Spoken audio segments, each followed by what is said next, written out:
Hey ladies, today we're gonna do something really fun and easy and fast, which is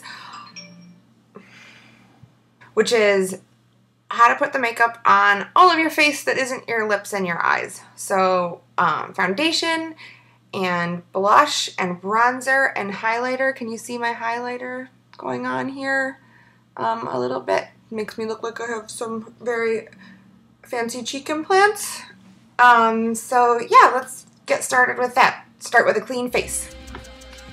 Okay, so this is the living nightmare that is my face without any makeup on it. I can't believe I'm putting this out on the internet, and I hope my boyfriend doesn't watch it, and it makes me almost want to cry. So let's hurry up and get some makeup on. First, start with a clean face. Get your hair out of your face. Start with a clean face. The only thing that I have on so far is this Olay complete. Look at those zits. Like that one, I have like all these right here, kind of bad. Ugh, look how red my nose is. Anyway, that's all gonna go away. So, I use this Olay Sensitive Skin, just regular face lotion that has SPF in it. But what I discovered recently at the Sephora was, at the checkout counter, is they have, I also use this Smashbox foundation primer after my lotion. But they have one that has SPF 15 or 30 now, something like that. So I'm going to pick that one up next time when I'm done with this. I'll just get the one that has SPF, and then I'll have double SPF. Okay, so put foundation primer all over your face. What you're going to get from foundation primer is a lot more mileage out of your foundation. You don't have to use as much because it spreads a lot easier. It's like kind of slipperier or something. You'll get that, and you'll also get less collecting in your pores. So like I have a lot of big pores.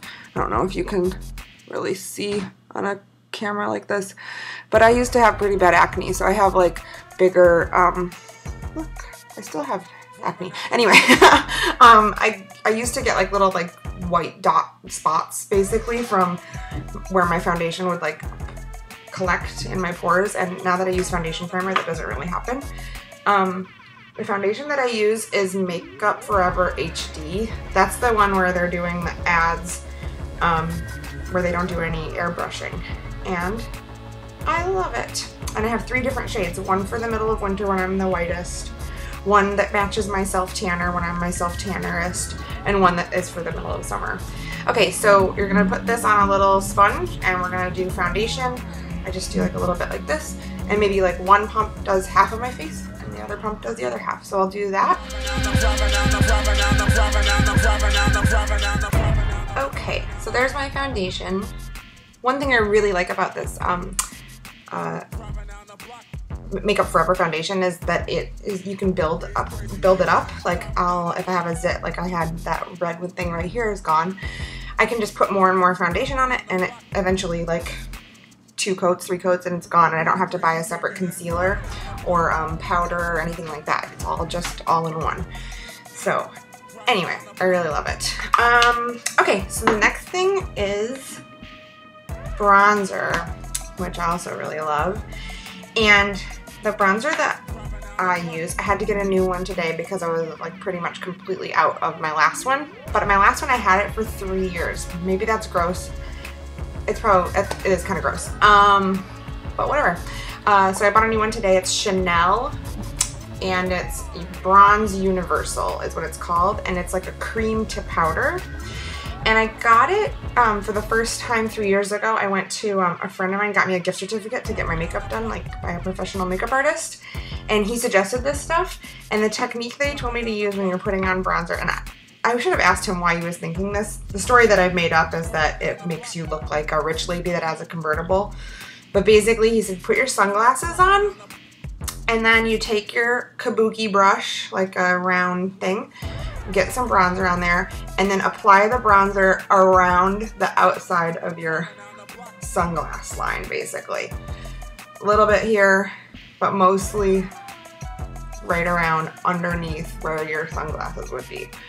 I guess that just gives you a, I mean, basically it makes you have that like, see already? Like it has like a little contour but you're not going on the apples of your cheeks where blush goes. That's bronzer. This is what it looks like. The lid, it's from Chanel and it's all gold and beautiful and it looks really fancy in your bathroom. So go get that. And then my blush that I love is Desire from NARS, and it's this pink. Look how pink that is. It's really, it's crazy, but it doesn't turn out that way on your face. And I just have like a, I don't even know, this might be from MAC, maybe, I don't know. Or maybe from Sephora. Anyway, just a big fluffy brush. And I just take a little bit and I go right here in my roundest middle part of my cheek. And see, that doesn't look like hot pink. It just looks cute. So that's where blush goes. And then I always do like a little here, a little here, a little here, a little like that. Just kind of make it natural. Then lastly, highlighter. So this one I got at the checkout again at Sephora when you get like redeem your points or whatever. This was like 50 points or something. It's Benefit High Beam, but it comes in obviously a bigger container if you actually want to spend money on it. And I just apply my highlighter like this. So it's like on top of where my blush goes. I mean above it, not on top of it. Above the place where your blush goes. See that? Is giving me like the look of having like crazy high cheekbones. Okay, I'm gonna put the rest of my makeup on and then you can kind of see the whole look. Okay, so that's it. Foundation primer, foundation, blush, bronzer, highlighter, all of the tricks of the trade. And if I hadn't done my eyes like crazy, you can kind of see how doing all that stuff gives you like a natural, like, you know what I mean? Just like, oh, your skin is so perfect. And you say, mm-hmm.